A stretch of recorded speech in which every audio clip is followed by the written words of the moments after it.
Well, men of the Northwest Mounted Police, in a couple of weeks we'll be arriving at Fort Whoop-Up, just in the south part of Lethbridge, and we'll take care of those whiskey runners and any other trouble that may be happening around there.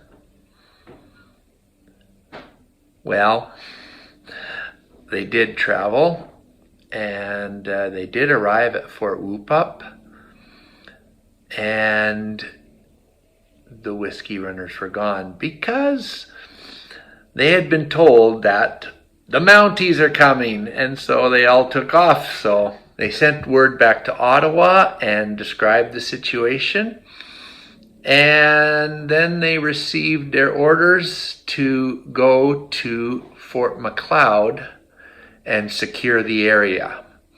Now you have to imagine how long it would have taken to get a message back to Ottawa, and then from Ottawa back to them, because there was no telephone or anything like that in 1874 to call them up and say, hey, they're all gone.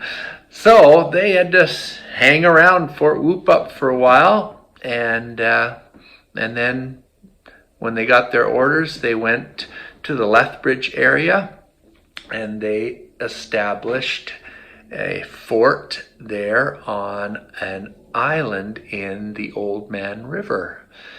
And that helped to have some law and order out in southern Alberta.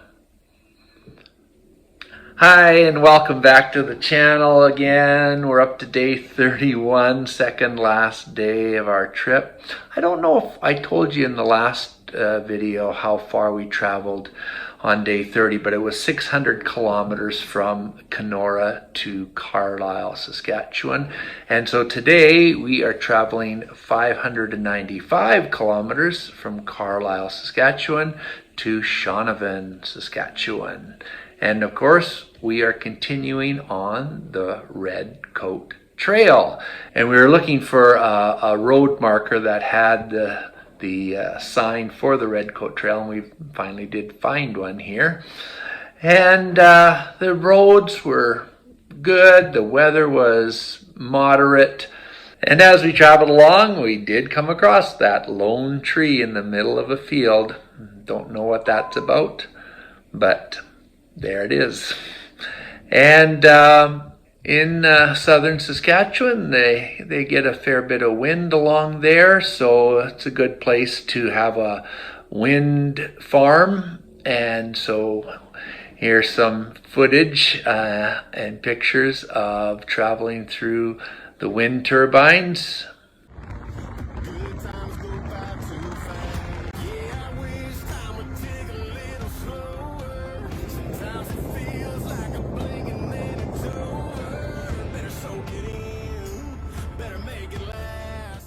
And the roads in Saskatchewan are mainly fairly flat, but as we came along, we came to this little dip in the land, a little valley, which was kind of cool. It was unexpected, but it was very, very pretty actually.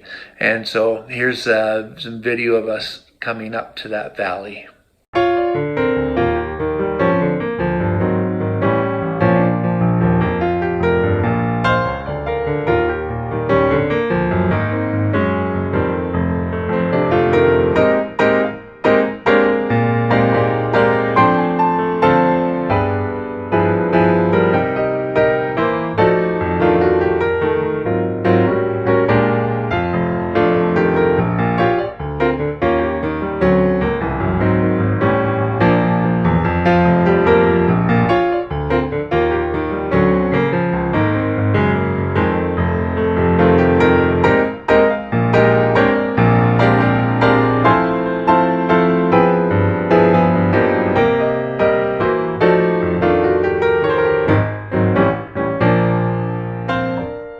And Larry and Delia got some pictures of us going under that train trestle there and continuing on up the other side. And then Rita got a good shot looking backwards as we came up out of that valley and showing Larry and Delia behind us.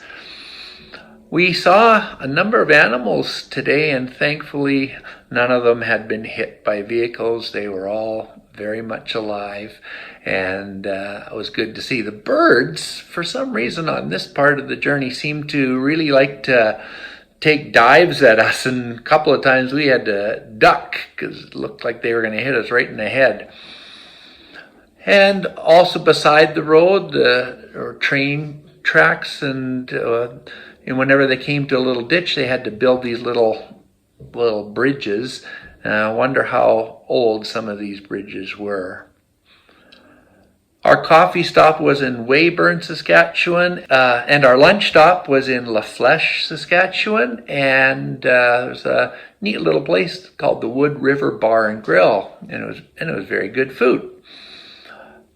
As we got closer to Shaunavon, we could see the rain clouds coming. They were off in the distance, and it looked pretty sure that it would rain before we got to Shaunavon, and sure enough, for the last hour we had rain until we got to our hotel. And thankfully the hotel in Shaunavon, the Canalta, very nice place to stay by the way, they allowed us to park the bike under the large awning over the front entrance so that the bike wouldn't be soaked in the morning, because it was supposed to rain overnight and through the morning. So that was day 31. I hope you enjoyed this video. If you did, give me a big thumbs up. You can subscribe down below if you like. And then the next video is day 32, the last day of our journey.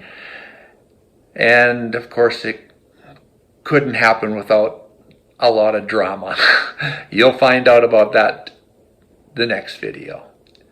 Bye for now.